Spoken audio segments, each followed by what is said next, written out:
A's Extra.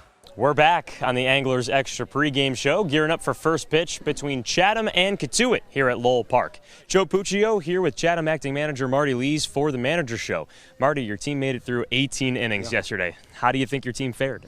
Well, we played hard. We got a win out of it. I thought we played really hard and pitched really well in the second game. Just didn't get that extra hit, but I felt really good about our pitching staff as a whole for 18 innings, and that's just coming off the night before of playing a very exciting game and seeing what those pitchers did. So we had some kids that dug in a little bit more, grabbed another 10 pitches that we needed for the team, and much appreciated. Didn't come out in the second game the way we wanted, but I felt like we hit the ball. We pitched, we played great defense all day long. But I was proud of the kids for the day. What have been the bright parts of your offense this season? Well, I think there's bright parts all over the field. The ability to compete as of late has been good. We still have the lulls of here and there of a couple 3 innings till we kind of get going, but they never give up. Our 2-strike put-and-play balls have been much better than the beginning of the season. The commitment to, not striking out and making, the defense make plays has been good. We've taken advantage of walks. I think, in the last 3 games, we've done a good job of commanding the strike zone as an offensive player and not moving on pitches just because they're strikes, but getting better pitches to move on and then taking the pitches that aren't strikes. And so yesterday that proved to be very good. I think the kid for them walked 5 of our kids at one time, and that became a big inning for us. When we spoke before Game 2, you said that there would be a potential for position players to throw in Game 2. Xavier Casarilla got onto the mound. What was the decision-making process throughout Game 2?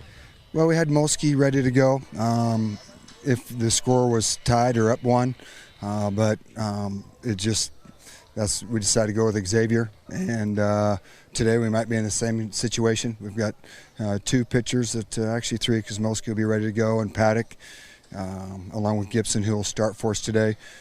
Caden Ken will be the position player that we use if we need to do that. Again, we just don't want to move kids up, days rest when they're not ready. Marty Lees here on the Manager Show. Marty, how do you see the roster shaping up over these next 2 weeks?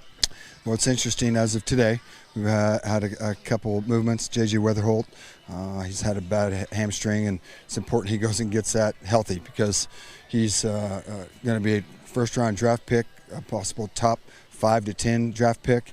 And Randy Mazey, who's one of my best friends at West Virginia, we talked and just said, it's best that he get home and service that hamstring so he's ready to go. And then I don't know it's out yet, but we have a young man who signed a free agent contract this afternoon, so he'll be leaving.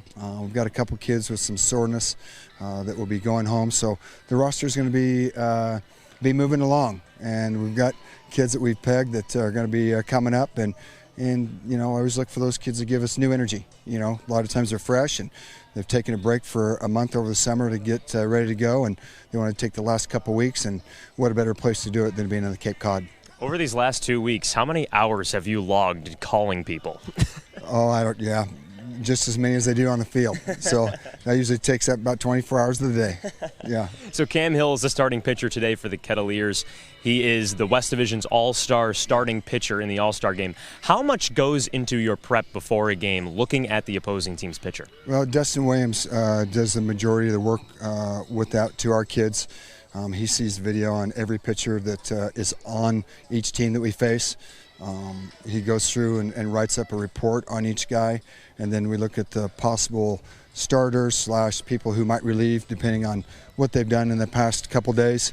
And then we've got video in the dugout that we show them prior to the game each day. So I'd say it's fairly extensive, maybe not to the extent of some of these kids that get it in college, maybe throughout the week when you're preparing a whole week. Ours usually ends up being the day of.